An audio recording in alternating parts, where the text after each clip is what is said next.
Welcome to our channel wings a Quran. जैसे कि आप लोग जानते हैं हमने 10 मिनट सीरीज स्टार्ट की हुई है जहाँ पे we tend to discuss 10 important questions और रादर प्रीवियस ईयर क्वेश्चंस जो JKPSC में आए हुए हैं। This is my third video rather. I hope आपने हमारे पुरानी वीडियोस देखे हों और अच्छा रिविजन हो जाएगा आपके लिए to pursue any exam. So let's start.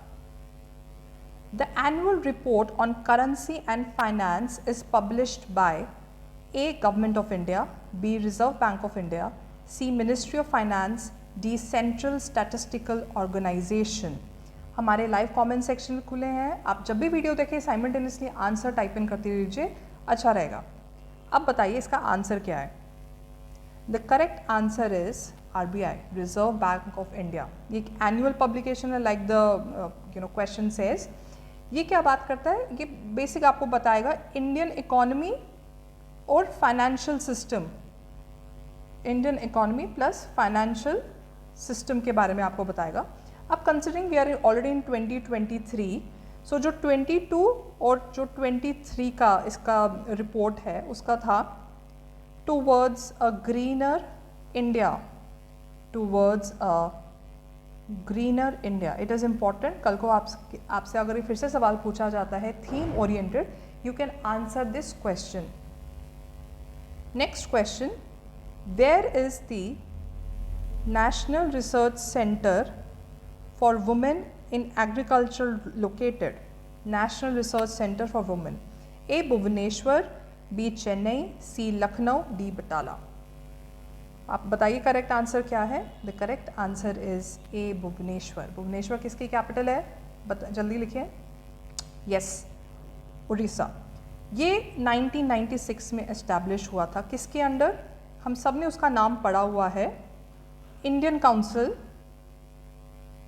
Council of agriculture research. ये काफ़ी न्यूज़ में रहता है जब भी कोई रिसर्च ओरिएंटेड एग्रीकल्चर के रिलेटेड आप जब भी कभी टॉपिक्स पढ़ेंगे उसके बारे में, ज्योग्राफी में या किसी में भी, इकोनॉमी में भी, इस रिसर्च एजेंसी का बहुत बार नाम आता है। सो इन लोगों ने एस्टैब्लिश किया था वुमेन ओरिएंटेड यहाँ पे। अब इसका एम क्या है? वुमेन है तो इसका एम क्या हो सकता है? ये उन इश्यूज़ को डील करता है जो वुमेन के रोल को, अफेक्टिंग वुमेन्स रोल, उनके participation, of course most important part अगर एग्रीकल्चर में तो पार्टिसिपेशन की बात होंगी। अपॉर्चुनिटीज़ के बारे में बात करता है कि कैसी और कितनी अपॉर्चुनिटीज़ मिली जा रही है। We know agriculture is one of the largest sectors in India. Then कितना टेक्नोलॉजी ओरिएंटेड कितना उनको हेल्प हो रहा है, एंड रिसर्च डेवलपमेंट के रिलेटेड प्लस रिसर्च ओरिएंटेड भी आपको हेल्प हो रही है उसमें। Let's move to next question. Which country signed into law Uyghur Forced Labor Prevention Act in December 2021? अगर आप करंट अफेयर्स फॉलो कर रहे हैं आपको इस जगह का पता होगा।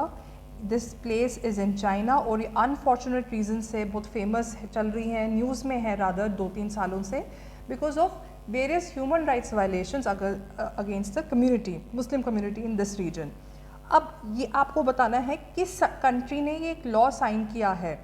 ए France, B People's Republic of China, C United States of America, D Philippines. अगर ये न्यूज़ में है, देर आर सम कंट्रीज जो ओपनली कंडेम कर रहे हैं इन चीज़ को, आपको पता होना चाहिए क्या है। The correct answer is C, United States of America. Yes, like I said, ये 2021 में एक्ट हुआ था फ्रेम। किस चीज़ के लिए? टू प्रोहिबिट, रोकना। किस चीज़ का? इम्पोर्ट ऑफ गुड्स, चाहे वो वहाँ पे मैन्युफैक्चर हो रहा है फुल्ली या या पार्शली, जो भी हो रहा है, क्योंकि वहाँ पे न्यूज़ आई थी वो फोर्स्ड लेबर के रिलेटेड हो रहा है। तो जो भी वहाँ पे बन रहा है वहाँ से उन्होंने जितना भी इम्पोर्ट होना था बंद किया है। ये आता है जियांग रीजन ऑफ चाइना में, एंड लाइक आई सेड ये काफ़ी बार न्यूज़ में रह चुका है। Next question, Which of the following is the largest producer of sugarcane in India? A. West Bengal, B. Punjab, C. Madhya Pradesh, D. Uttar Pradesh. Producer of sugarcane भी काफ़ी important एक है। अब शुगरकेन रिलेटेड पॉलिटिक्स भी होती है इंडिया में, वो भी फेमस है। अब मुझे बताइए इसमें आंसर क्या है। The correct answer is Uttar Pradesh. Don't get confuse with West Bengal, क्योंकि हमने ऑलरेडी पढ़ा, हमने एक्चुअली आई नो पढ़ा हुआ है स्टार्टिंग में कि वेस्ट बंगाल से कैसे प्रोड्यूसर भी था, बट विद टाइम ये एक्चुअली अब 13th नंबर पे आ चुकी है. You can check the latest list also, even I have done that, ये 13th नंबर पे है.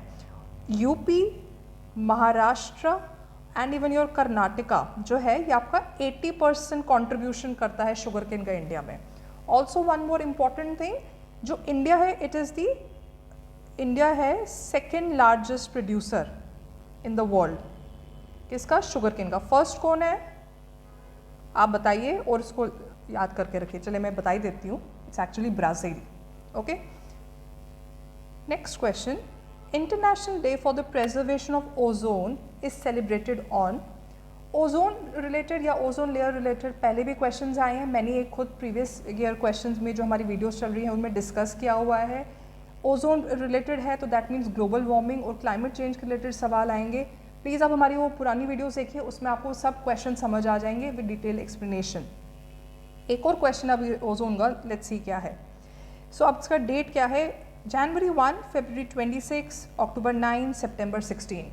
अब बताइए क्या है? The correct is September 16. Yes, ठीक है. ये किसने स्टार्ट किया था? यूएन ने 1994 में, to make the importance of this day. ठीक है.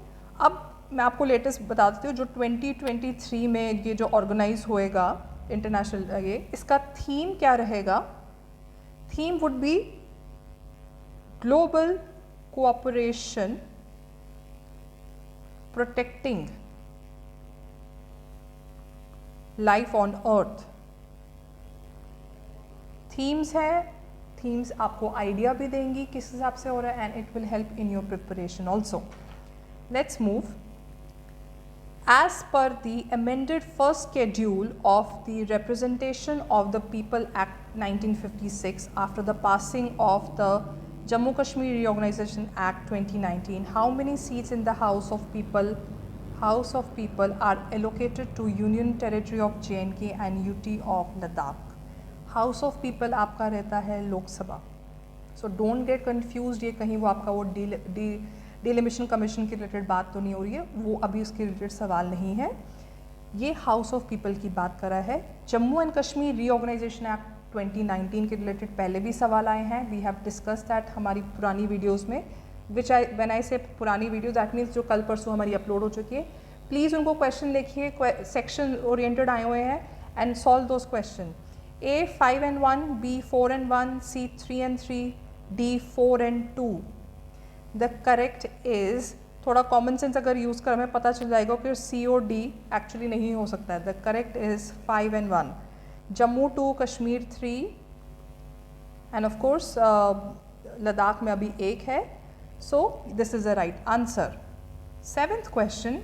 Right to property is A fundamental right, B legal right, C directive principle of state policy, D natural right. Again this is a very favourite question. ये पूछा जाता है बड़ी बार, कभी fundament ऐसा पूछेगा कि कौन सी राइट है, या कभी डायरेक्ट उसका आर्टिकल भी पूछ सकते हैं आपसे. अब इसका करेक्ट आंसर क्या है? Legal right. It is not a fundamental right. जब कॉन्स्टिट्यूशन फ्रेम हुआ था तब ये फंडामेंटल राइट्स में था, तब ये 31A में आ जाता था, 31 में आ जाता था. बट विद टाइम जो मोस्ट कॉमन अमेंडमेंट हमारे कॉन्स्टिट्यूशन में हुई है, 44th अमेंडमेंट, उसमें फिर इसको एज 300 जो राइट टू प्रॉपर्टी है, it is article 300A. Okay, उसमें अब इसको डाला गया है. It is a constitutional right. ठीक है, ये बेसिक डिफरेंस पता होनी चाहिए. It is not now a fundamental. DPSP तो नहीं है. DPSP क्या रहता है? These are not justifiable by law, courts. Okay, next question. Which of the following planets has the largest number of satellites? A Neptune, B Saturn, C Uranus, D Mars. अब बताइए क्या इसका आंसर है? The correct answer is B Saturn. Now don't get confused. I know सबसे ज़्यादा Jupiter के है, but क्या उसका सवाल पूछा था? नहीं. जुपिटर के कितने आ जाते हैं? 92. सैटर्न के कितने हैं? 82. यूरेनस के 27, मार्स के 2. क्या आप मुझे कमेंट सेक्शन में बता सकते हैं अर्थ के कितने हैं? सो ऐसा क्वेश्चन भी हो सकता है इम्पॉर्टेंट. कि ज़रूरी नहीं उन्हें आपको जुपिटर का ही पहले सबसे पहले आंसर दिया हो. सो बारिंग जुपिटर, बाकी आपसे पूछ रहा है कि उनमें से लार्जेस्ट किसका है. Next question, what is the name of the faceless assessment program launched by the Central Board of Indirect Taxes and Customs. Okay, faceless assessment program, ये आपको हिंट मिल रही है. A, Bharat customs, B, unaware customs, C, faceless customs, D, तुरंत customs. Unaware क्यों होगा? Unaware होगा ना पता होना, ऐसा क्यों कुछ नाम निकालेंगे? भारत नहीं है.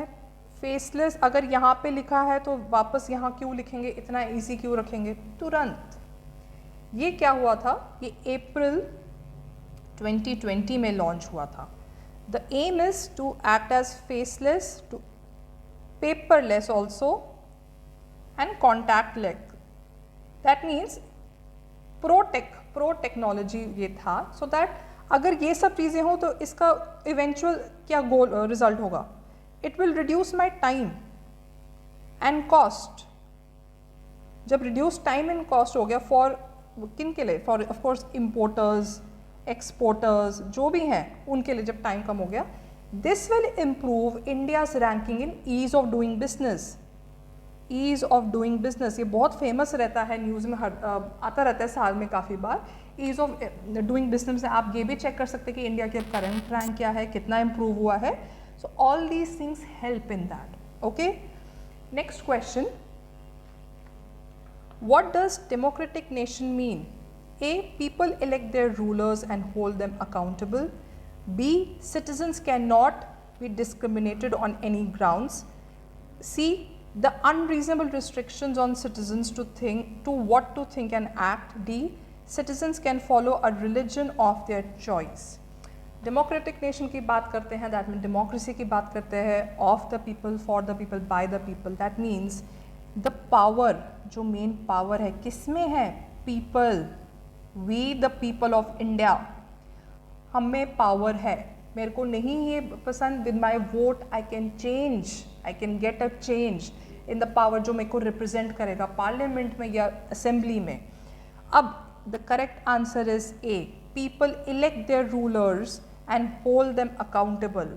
ऑफकोर्स आपका वो कॉर्पोरेटर हो, एमएलए हो, एमपी हो, इवन प्राइम मिनिस्टर हो, we hold them accountable for everything, good bad for everything.